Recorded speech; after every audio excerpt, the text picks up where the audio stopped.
며칠 전 고 서지훈 간호사께서 근로복지공단으로부터 직장 내 괴롭힘 판정을 받으셨고 산재로 인정받으셨죠. 서울의료원장님께 질문 드리겠습니다. 네, 그렇습니다. 서지훈 간호사께서 돌아가신 지가 2019년 1월 5일이죠. 네. 그러고 지금 1년 반이 넘게 지나갔습니다. 너무나 긴 시간 동안 저희가 이 결과를 받기 위해서 정말로 많은 분들이 노력해 주시고 애써 주셨는데요. 지금의 병원장께서는 이 결과가 나온 다음에 시민들을 향해서 그리고 내부 직원들을 향해서 그리고 유가족과 서지훈 간호사께 어떤 말씀을 하셨습니까? 저희 서지훈 간호사 사건 이후로 저희 진상대책위원회, 그다음에 혁신대책위원회, 그리고 저희 서울시 감사 등이 있었습니다. 그래서 저희들은 기본적으로 저희가 그 모든 위원회들 여러 군데에서 그리고 산재 판정까지 서지훈 간호사에 대해서는 직장 내 괴롭힘이 문제가 돼서 자살을 한 것으로 돼 있기 때문에 저희들로서는 뭐 반성해야 될 부분이고 앞으로 이런 일이 발생돼서는 안 된다라고 저는 개인적으로 생각하고 있습니다. 제가 지금 서울의료원 원장님께 여쭙습니다. 네. 개인 송관영께 여쭙지 않았습니다. 네네. 지금의 거기에 대표로 계신다면 네. 그 직장 안에서 우리 병원 안에서 발생한 일에 대해서 이런 결과가 나왔고 대단히 이 감정노동과 직장 내 괴롭힘으로 산재 판결 받기가 대단히 힘든 나라에서 이 판결이 났다는 것은 큰 함의가 있을 것인데요. 네, 그렇다면 의료원장이신 원장의 책임 하에 공식적인 발언이 필요하다고 저는 생각을 하는 바입니다. 네. 내부 직원들께도 유가족께도 서지훈 간호사께도 원장님이 반드시 사과와 재발 방지 대책을 위해서 발언을 해주시는 게 맞다고 생각하고요. 네. 그것은 서울의료원 내에서도 누구나 확인할 수 있도록 해주시는 게 맞다고 봅니다. 네, 어떻게 생각하십니까? 옳다고 생각합니다. 그럼 저는 기대하고 있겠습니다. 네. 즉각적인 조치가 필요할 거라고 보고요. 네. 다른 병원에서도 이런 일이 발생하지 않도록 제도적 보완이 정말로 필요하다라는 말씀을 드리겠습니다. 앞으로 이런 일이 발생되지 않도록 최선을 다해서 보완책을 마련하도록 하겠습니다. 그런데 내부적으로 들리는 말은요. 더 이상 듣고 싶지 않다. 그만 좀 해라. 이런 얘기가 많이 들린다고 들었습니다. 예전에 많은 성폭력 사건에서, 성희롱 사건에서, 직장 내 괴롭힘 사건에서 저희가 이런 얘기를 많이 들었었죠. 피해자가 아무리 말을 해도 네가 과도하다, 네가 과민한 거다, 그만 좀 해라, 직장 창피하다. 이런 얘기들이 십수년을 지나와서 이제서야 피해자가 하는 말이 그나마 들리기 시작했습니다. 직장 내 괴롭힘, 이것도 똑같다고 생각하거든요. 그것은 원장님께서 조금 더 노력해 주실 필요가 있다고 생각하고요. 질의드리도록 하겠습니다. 저희가 진상조사위원회가 서울시와 함께 꾸려졌습니다. 그리고 나서 34가지의 권고사항이 나왔죠. 네, 그렇습니다. 그것에 따라서 저희가 그것을 이행하기 위한 단위가 만들어졌는데 그것이 이름이 무엇이죠? 혁신위입니다. 네, 진상조사 이행을 위한 혁신위를 꾸리셨습니다. 네네. 모두에도 말씀드렸지만 이 진상조사위가 내놓은 34가지를 얼마나 잘 이행할까를 그리고 안에서 그것을 문화를 바꾸고 내용을 바꿔나가는 것을 어떻게 잘 할까를 만들기 위한 혁신이 맞지요? 네, 맞습니다. 네, 그래서 제가 혁신위 구성과 관련해서 좀 들여다보았습니다. 직장 내 괴롭힘이라는 것이 상급자의 어떠한 기존의 관행에 의한 행위보다 아래직급에 있는 분들이 받아들이는 것에 있어서 좀 다르게 받아들이거나 힘들게 받아들이는 것을 이야기 못할 때가 대단히 많아서 발생하는 경우도 많습니다. 네. 그렇다고 한다면 그 당사자들의 목소리가 들리는 것이 가장 중요할 것인데요. 네. 그리고 또한 진상조사를 진행해 왔던 분들이 무슨 고민 속에서 그런 권고안을 냈나를 함께 논의하면서 혁신화를 만들어가는 건 당연하지 않을까요? 네. 근데 제가 혁신이 구성안을 좀 살펴보았습니다. 혁신대책위원회 명단인데요. 내부위원과 외부위원으로 구성되어 있습니다. 총 13분이었습니다. 변호사님이시고요.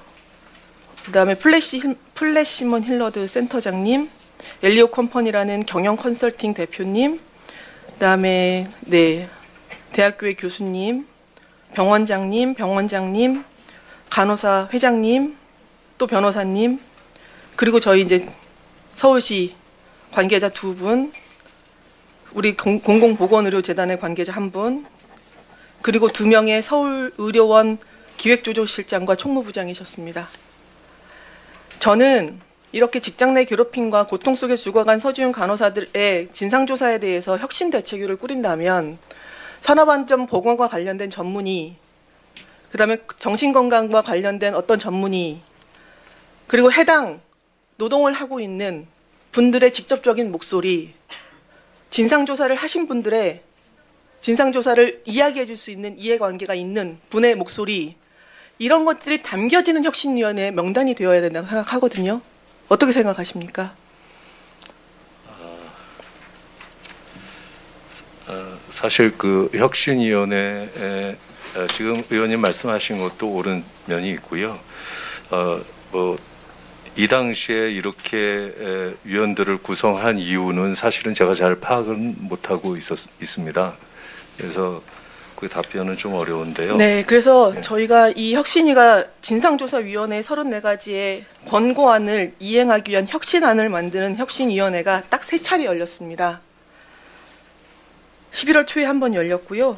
그래서 혁신위원장을 뽑고 어떤 식으로 혁신위원회를 운영하자라고 결정을 하셨습니다.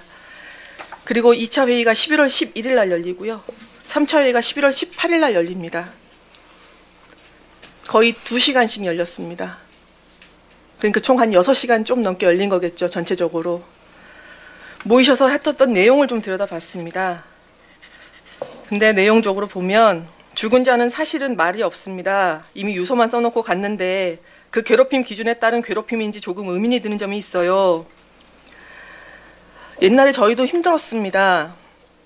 간호부장, 간호팀장 뭐 해왔지만 흔한 일이지 않지만 저도 해왔던 일이고, 이 간호사에 대한 그 괴롭힘이 주 원인이었는지, 신발 끄는 소리라든지 커피 타라고 했는지, 커피는 간호부장 시절, 간호과장의 시절에 저도 커피 탄 적들 많아요. 그 업무보다 낮은 업무를 시켰다라는 증거가 될 수 없다고 볼 수 없는 이런 인사징계 너무 과하다.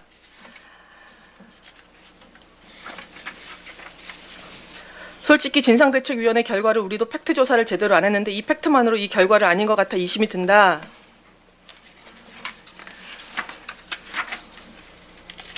제가 이거를 2번을 읽었습니다. 혁신위원회 회의록인데요. 진상대책위원회는 편파적인 결론을 내린 거는 사실입니다. 위원 구성이 그렇게 될 수밖에 없고 분위기가 그랬으니까요.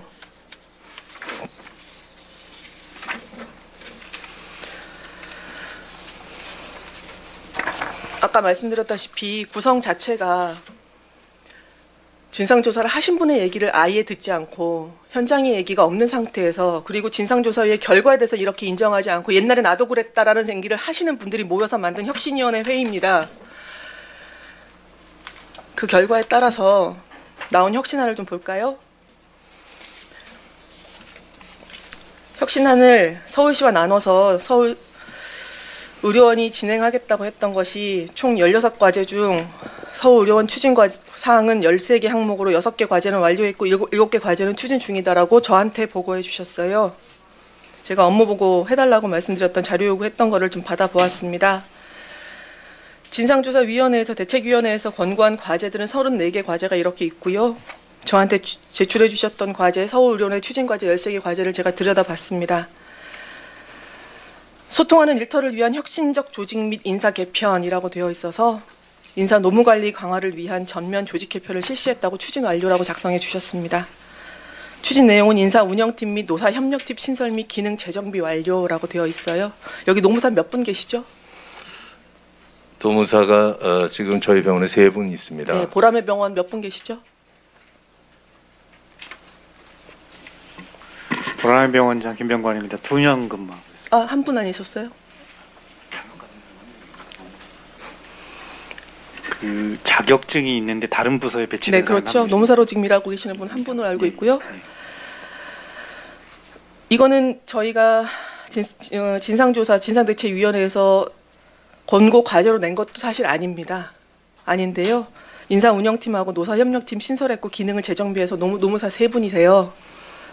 이것은 노사협력팀에 2분 계시고요. 네. 그다음에 그 새로 된 이거는 추진 완료라고 저한테 제출하시면 안 되는 내용이라는 말씀을 드리는 겁니다. 권고사항이 아니라고요. 권고사항이 이행이 아니고요. 지금 그 혁신위에서 그 권고사항에 따라서 이행됐다고 저한테 제출하실 내용은 전혀 아니라는 말씀을 드립니다. 권고 내용도 아니었기 때문에. 그리고 그것을 추진을 완료했다라고 제출하시는 건 허위입니다. 그리고 노무 관리를 강화해서 지금 조직 개편을 실시했다고 하는데 그것이 이 지금의 상황에 맞게 대책을 마련하셨다고 봅니까, 내용적으로? 지금 이 인사운영팀하고 노사협력팀은 의원님 지금 어떤 그런 문제가 발생되지 앞으로 않도록 굉장히 저희들로서는 그 후에 이게 네, 저도 회사를 다녀봤던 사람이고요. 이 노사협력팀과 인사운영팀이 어떤 일을 하고 있는 곳인지는 너무나 잘 알고 있습니다. 네. 지금 필요한 곳이 과연 이것일까? 라는 질문을 던질 수밖에 없는 내용이었고요. 두 번째, 감사실 역량 강화를 위한 증원 2명, 일상 감사 및 공직기강 확립 및 기능 강화, 이래서 추진 완료라고 지금 하셨습니다. 근데 저희가 진상조사위원회, 진상대책위원회에서 권고했던 것은 내부 감사를 강화하라는 내용이었나요? 그 상임 감사를 네. 둘 수 있으면 두라는 그런 의미가 있었던 것으로 알고 있습니다. 감사실의 독립성을 요구했던 것은 내부 감사보다는 외부 감사를 조금 더 강화하라는 요구로 저는 알아들었습니다. 지금 저희가 네. 이사회 감사한테도 계속 보고를 네, 하게끔 네. 돼 있고요. 네. 그다음에 감사실 인력을 증원해서 어떤 비리라든가 어떤 문제들이 발생되지 않도록 지금 상시 감사를 많이 시행하고 있습니다. 네, 알고 있습니다. 그렇게 감사를 해왔음에도 불구하고 부족한 부분이 있다면 네. 진상대책위원회가 이야기한 것은 그것을 강화하라는 얘기는 아니었던 걸로 저는 확인하고 있습니다. 그리고 세 번째, 실질적인 근로시간 단축을 위한 시스템 개선을 권고했는데요. 제가 길어질 것 같으니까 여기까지만 하고 다 또 추가 질의로 넘어가도록 하겠습니다. 여기가 근로시간 단축, 노동시간 단축을 이행해야 되는 시범사업장 2군 중에 한 군데셨어요. 그죠? 네, 그렇습니다. 네, 맞습니다. 그래서 저희가 그 단축을 위한 비용도 예산도